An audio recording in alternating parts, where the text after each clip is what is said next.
Sony announced the a7R Mark III today, and the internet's going nuts. But everybody's overlooking this one really good feature. Let's talk about it. Stay tuned. Flash Film Media, inspired by passion, driven by results. Flash Film Media presents What You Need to Know. What's going on, guys? My name is Ty Turner, creative director here at Flash Film Media and a former Army combat photographer. And today we're going to talk about what everybody's talking about, of course, the a7R Mark III.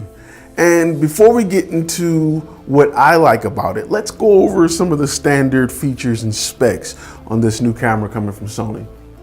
Now, just like the A9, Sony finally bumped up the body to accept 2 SD cards.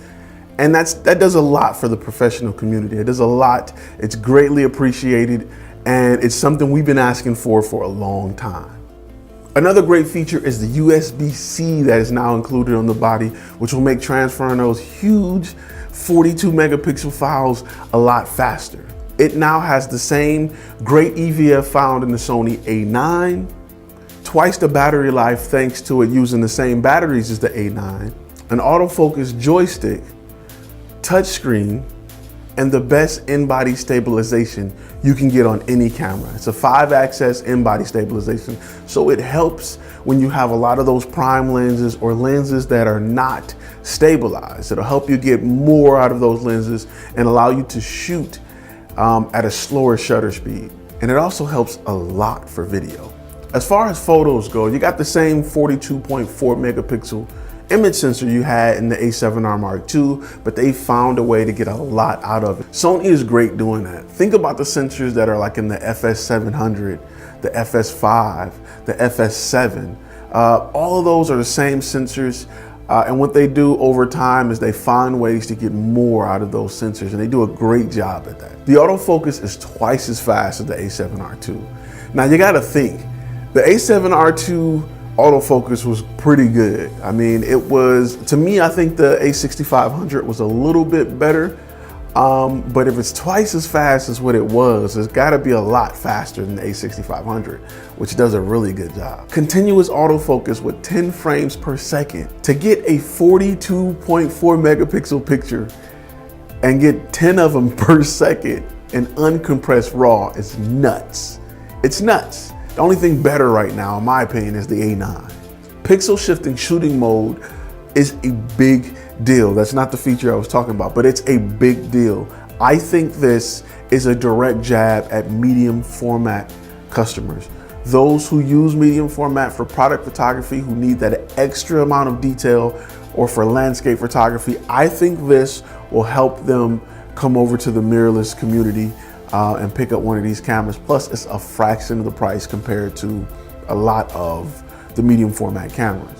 What that technology does is allow the camera to take up to 4 different pictures, combine them in post to get a really high detailed image. With 399 phase detection autofocus points and 425 contrast autofocus points, it's going to be a game changer. It's going to be a game changer. I often said the thing that Canon had over Sony, other than color, was its ability to autofocus.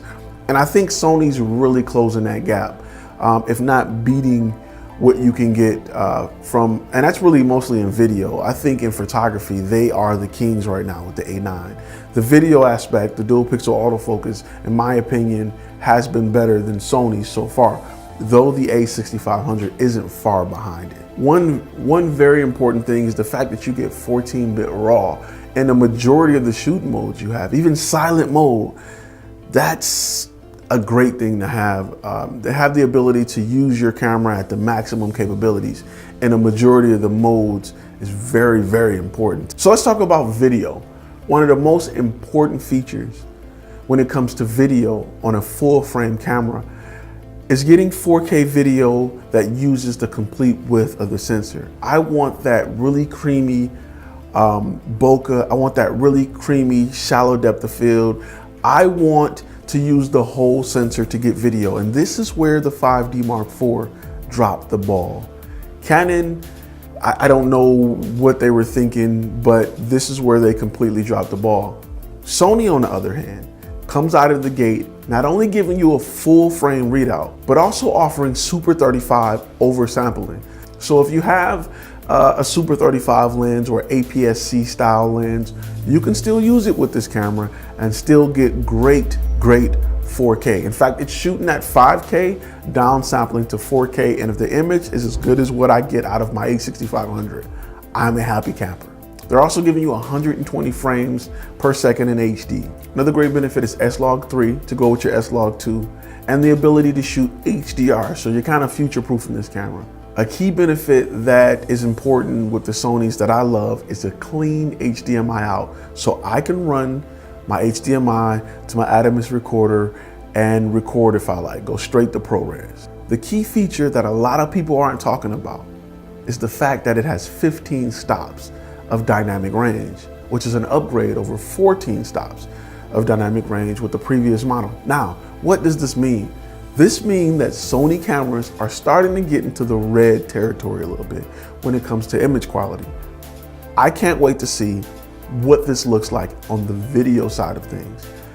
On the photo side of things, they've already been ahead of the competition at 14 stops of dynamic range.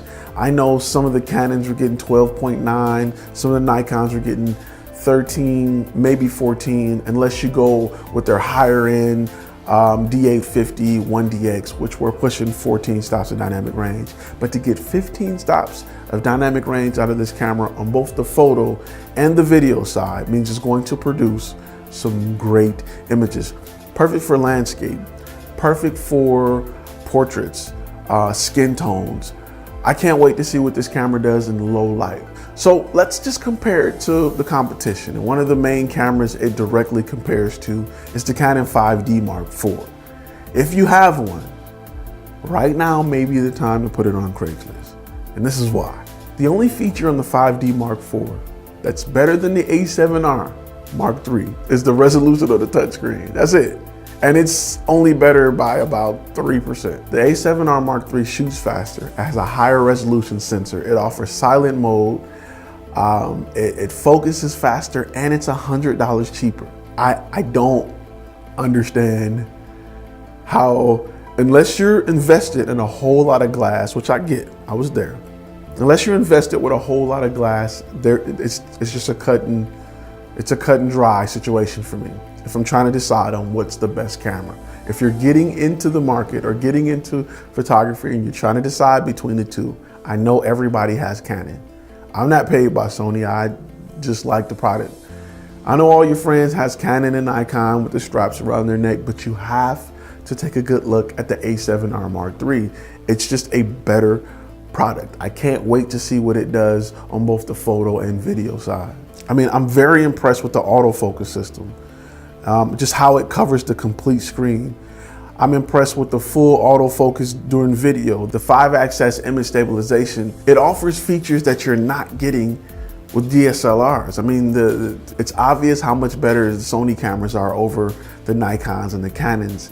At this point, it's just a matter of brand loyalty when you compare specs and use both cameras, or just being familiar with the Canon body or Nikon body. Now, don't get me wrong, their top of the line flagship models on Canon and Nikon are still great cameras, and they still bring it. But anything below that, if you're looking at a 5D Mark IV right now, if you have one in your cart to purchase, I honestly can't give you any reasons as to why you would buy it over a mirrorless right now. They're just bringing it. They're bringing it on every level right now, with really no trade-offs. I mean, what are you losing by going with mirrorless over DSLR? Really nothing, nothing. So that's just something to think about. I think the 15 stops of dynamic range is something that you have to focus on. Right now, it's just a line on the sheet, and a lot of people are talking about this camera, and they're not talking about that. That's a big deal for me. That's a huge deal for me. All right, guys, I'm gonna ask you to do what I ask you to do each and every week. That's like, share, subscribe. We're gonna keep bringing you guys videos. I got a ton of videos that we're working on that we're gonna push out to you. We do a lot of car reviews. We actually picked up a client, so we're gonna be showing a lot of that and that process for you guys. Maybe some behind the scenes shots. All right, guys, see you next week. For more daily updates, follow us on Instagram, Facebook, and Twitter